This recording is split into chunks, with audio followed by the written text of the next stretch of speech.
Okay. Yeah, obviously it's a short week. I thought the kids came out today in practice and did a good job. You have to be careful with them on these short weeks, and we have a plan. It's something that we're used to as coaches. So the practices this week will be we got out there today, and obviously tomorrow and the next day will be our heavy practice days. And we're right now into school mode, even though school hasn't started. So we'll start tomorrow morning with a little bit of a transition from earlier meetings in the morning, prep for practice, and then they'll be done 12:30 for the day, and that'll get them used to the ongoing schedule. So last week, a few things that are noted. I think they did a nice job after watching the film of really starting to take some halftime adjustments. Proud of the coaches and the kids, how they took those halftime adjustments and applied them on the field. It wasn't anything drastic, but it was good to see the communication take place. The attention in the halftime in the locker room was moving in the right direction. It was good before, but it was better in this last game. So that was good to see especially from some of the young kids. And Ricky coming back and playing on defense was great to see. That's an example of a young man that's very unselfish and had an opportunity to play on defense and took advantage of that opportunity and got himself on the field. And there was some young men on special teams that did the same thing, that came in and found a way to get themselves more into the game plan on the special team side. So Damien would be one. Came in and did a nice job of kickoff and making some plays. So it was good. This week, obviously Stanford is a very talented football team, another team that is an older team, very well coached, a lot of respect for them from top to bottom. And they have a team that has played very well last week and had a tough football game and found a way to be able to win it. They're a physical team on both sides, offense and defense. The schemes are very good, and their kids are well coached, and they're smart young men that stay in the right spots and play the game the way it's supposed to be played. And so it'll be a great challenge for us, and we look forward to preparing for it. Gary, most of us were here while that game was going on against USC on Saturday. Mm-hmm. So what were the biggest differences that you saw in Stanford, maybe specifically offensively, putting up 41 points that maybe they weren't doing in their first couple of games? Well, so far I've watched so many cut-ups, I haven't seen each game individually. I did watch that last game against USC, and they were able to have some big chunk yardage plays, throw the ball down the field. The receivers did a nice job of catching contested balls.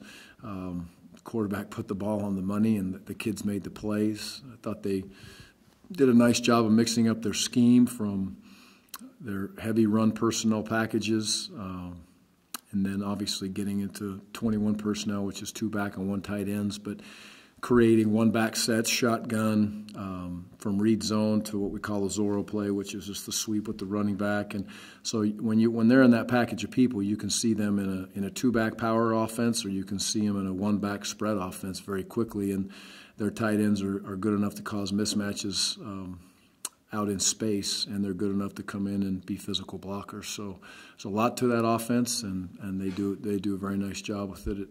It surrounds a very talented tailback, in my opinion, and a very talented quarterback also. Gary, there was a lot of switching between 3- and 4-man fronts last week. What was your assessment of how the line handled those switches, and how similar is that to what you did at Wisconsin? It's much more like we were doing the last couple years at Utah State, and it's just basically a personnel situation. We were much more straight odd at Wisconsin, and it's just based on the kids that are there. This last game we had a couple packages that we got a little bit smaller, which was the odd front guys. There was 3 D linemen and the 4 linebackers in there, but early in the game it became apparent that we were going to be better in the setting of the 4 down, and I think we were more physical. We had players that were playing better at the linebacker position than we were in the 3 linebacker system than we were in the 4 linebacker system. So it was adjustment in the front. I think Kalani's staff did a great job in. The kids were more prepared, made more plays in the 4 down front, maybe because of the package, yes, but also because the kids were playing better than the other guys that were in the other package. So we went with that package, and it was good to see. Gary, you never know, of course, how a game's going to play out, but having already played at Michigan, Do you find a lot of similarities in maybe Michigan and Stanford, the way they play, and just the physical nature of both of those teams? Yes, absolutely agree. They want to be physical. They want to play action pass when they're given the opportunity. They will do a little bit more within than Michigan did, as far as if Michigan was going to get into an 11 personnel, so 3 wide receivers and 1 tight end, then they would get into that.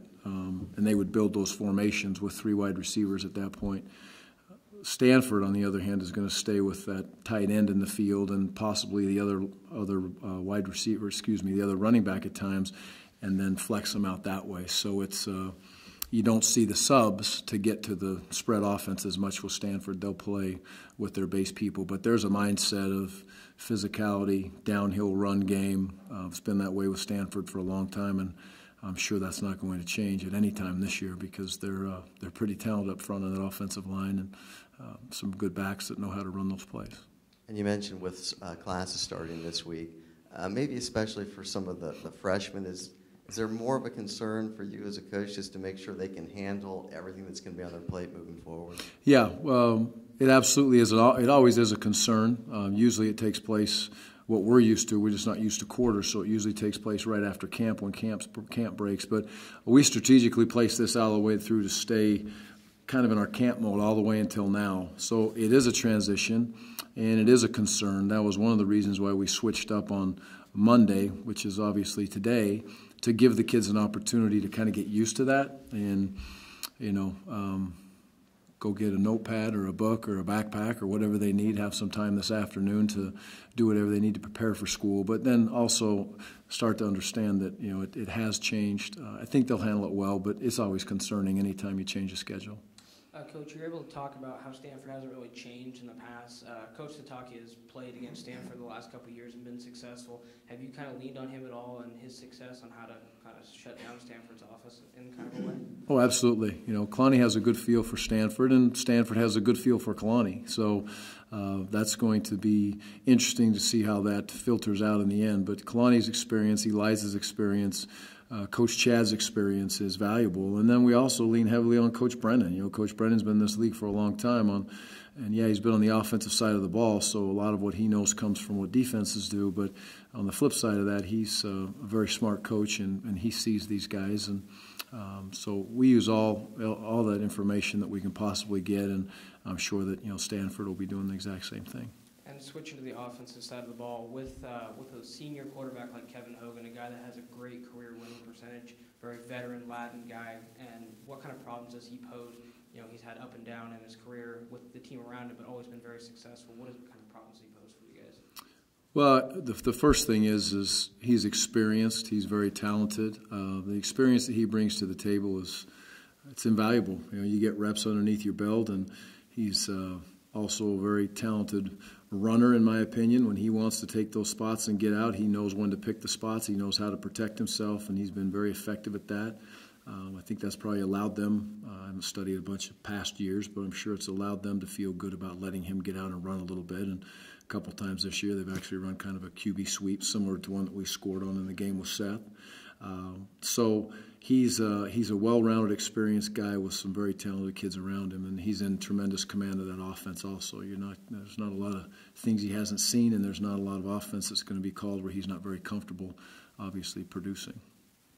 You've averaged just a little over 100 yards passing a game. Does that have to change, or can you win just with the run game and good defense? No, I think it needs to change, and I don't know how drastic it needs to change, but if you look at our third downs, that's where it's the most concerning. And there's times when you just have to throw the football on third down. There's QB draws, there's screen game, there's deception through a run game when they may be playing coverage. But what you're going to find if we don't get into that position is people are going to gang up on us, and they're going to say, hey, you can't beat man coverage, and they'll start bracketing Jordan, and they'll start bracketing Victor, and then they're going to have double coverage on them, and it's going to be really tough to throw the ball when you get in those spots. So we're going to continue working on it and focus on it and make sure that we can throw the ball more effective. But if we're going to have the year we want to have, I would completely agree with you. We need to be able to throw the ball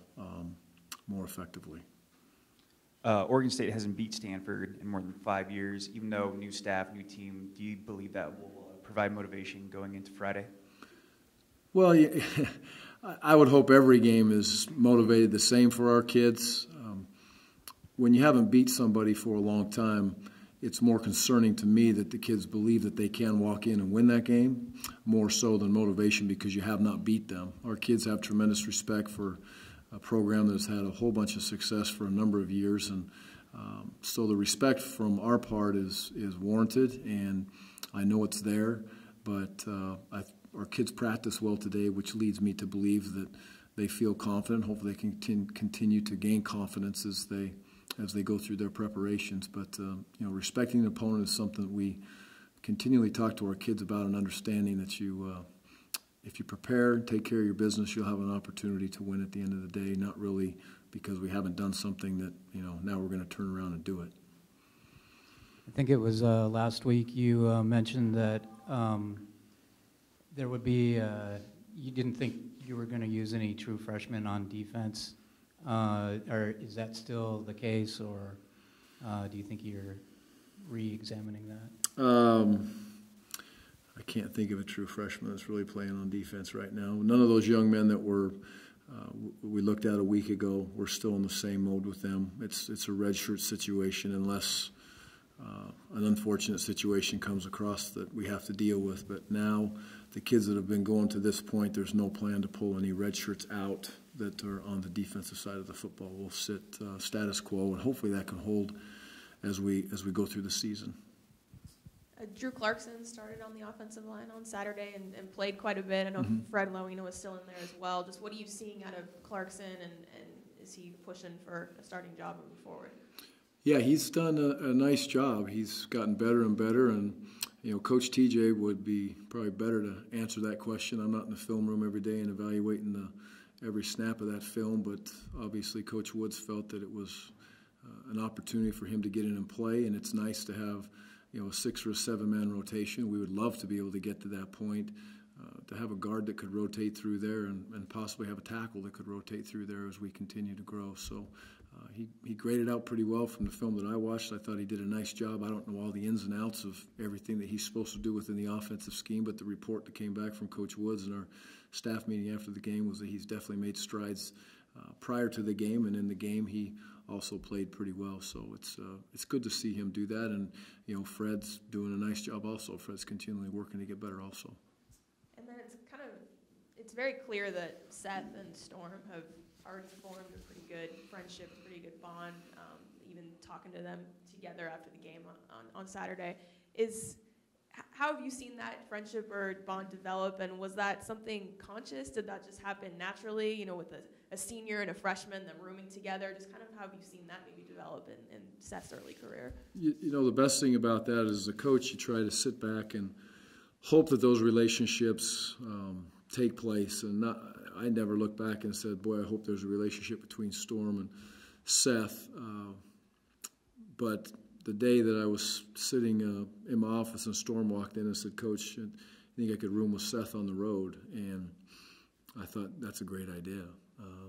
And that came from Storm. And it's just a great example of a young man that wants to be a leader, that's not worried about himself, and rather than room with his buddy or room with somebody he's probably roomed with for a number of years or whatever Storm's done, I have no idea in the past, he wanted to be able to room with the freshmen to I guarantee Storm thought by doing that he could maybe calm Seth down or let him feel a little bit more at peace. And that's all Storm, him being a team guy and wanting to get the other kids involved. So it's pretty impressive. Gary, you made it clear since you've been here that you wanted to be a run-first kind of an offense and wanted to really establish the run. Is this last game, were you pleased, or was it closer to where you want to be every game with having 300-plus yards rushing? Is that the number you and Coach Baldwin are looking for, or is there even a number? I don't really have a number. We want efficient, effective runs. Coach Baldwin has a recipe for success that he uses, and it's a very clear recipe that he wants, first down success. He wants to be able to run the ball and move ourselves within the change depending on what the down and distance is for every run that we have. And I think the kids understand that. We still have a ways to go in the run game. Last week we ran the ball effectively. one place we need to improve on, and is when we get into those 3rd and 2, 3rd and 1 situations. There's been a couple times where we have not been able to produce in those situations, and we'll continually work at that. But there was some nice runs. You know, the biggest thing is we got up to the next level with the blockers. Our wide receivers blocked much, much better than they have all year long. I mean, it's very obvious to sit and see how they were blocking. And number 2, we were able to make some people miss. And even though it wasn't a run, it was a screen play on the 3rd down when Storm made a tremendous play and had 2 or 3 people miss. We had great blocking downfield. That was an example of what creates those chunk yardage once it's blocked well at the line of scrimmage. And so it was, there's no magic number to where we want to be, but we do know we're going to have to run the ball effectively. It's what we want to be, and we'll continue to work at it as we move forward. It'll be a great challenge this week, to run the football effectively, and it's something that we're looking forward to. And switching back to defense real quick, with the exception of the 2 turnovers that gave San Jose State great field position, how proud are you with the adjustments the defense made after that opening drive where San Jose State kind of marched down the field at will? Most part after that, the defense was quite successful. Yeah, they did a great job. And again, first of all, the kids executed. We were able to get some pressure on the quarterback. We were able to get into manageable 2nd down scenarios. A lot of the first downs were not, first down and all of a sudden it's 2nd and 2 or 2nd and 3. That puts an offense in charge, and it was harder for them to get into those settings as we went through the game. We played better first down defense, and again, I thought that the coaches adjusted a scheme. I thought the coaches adjusted some players, and the players accepted their role and did a very nice job, and played with a lot of excitement. They were fundamentally sound for the most part, and still lots to work on, but I was definitely pleased. The word you use, that's a good word. I was pleased with the way the defense played. Gary, Noah Togai had one kind of notable drop where it could have been a touchdown. On the one over the top? Yeah. What do you say after something like that happens to a true freshman who's getting some of his first game experience, and how has he responded since, from what you can tell? So we're talking about the one that was the overthrow? Was that the one around the middle of the field? Is that Noah's drop? Yeah. I don't, in my opinion, from when I saw the play and what I saw, we need to throw the ball better there, and I think Seth would be the first one to say he needs to throw the ball a little better in that situation. He came back and caught the one on the first down, which was great to see. But I thought overall Noah, even in the blocking schemes, although he was on the backside of a lot of the blocking schemes, you'll see him more on the front side of the blocking schemes, and it gets harder when you're on the front side. But he reacted pretty well in that environment, which was good to see. And then he was able to make a play on 3rd down and allow the chains to move. So it's good to get him out there. He didn't seem enamored. He didn't seem out of place. He was very calm before kickoff and focused on what he wanted to do. So I expect him to continually get better. And I don't need to say much to Noah. He's in great hands with his position coaches and with his coordinator. He's in a good spot, I think. And you talked a little about the defensive line before. How do you feel about the depth there and kind of the rotations between different guys? Well, we need to continue to work on getting everybody healthy. If we can get that done, it's going to really help us. Jalen hopefully can get back this week and be involved as we go through there. Robbins is probably another few days away as we get into that situation, or maybe even another week away. So it's a little bit of unsettled feeling because the depth. But overall, I would say that the technique is improved, playing a lot of reps. I thought Kyle played very well again last week, made a lot of plays. Kalani played well, made some nice plays for us. So it's if we get everybody healthy, I'll feel a lot better about the depth, I guess, is the easy answer to that, but we're not to that point right now. You mentioned Kyle. I just wanted to ask you about him, but nobody seems more excited about playing almost like him. He just seems thrilled every time you talk to him. Is he having the kind of year and the impact, Gary, that you were hoping for? Especially the last 2 games. I've really seen him, he went against a very good offensive line at Michigan, and I thought played well. San Jose showed him some different looks and some different situations, and I thought he handled those well. And he's getting better every single week, which you would expect with a young man that hasn't played for as long as Kyle hasn't played in games. And last game he really made, there was one quarterback sack where we were slanting to the right, and he came back and popped back into the inside and got great pressure on the quarterback. So he's growing and developing, and I'm proud of where he is right now. I know he expects more, and we're going to keep expecting more out of him too. But it's great to see him have some success. The Drive premieres this week. Mm-hmm. Just what's it been like having the Pac-12 Network's crew here so far during camp and the early season, and just kind of what do you hope that fans will learn by watching the show this season? Well, it's great to have them around us. It's like I tell the kids all the time, you know, if people want to be around you, you have an opportunity to do some special things and do some good things.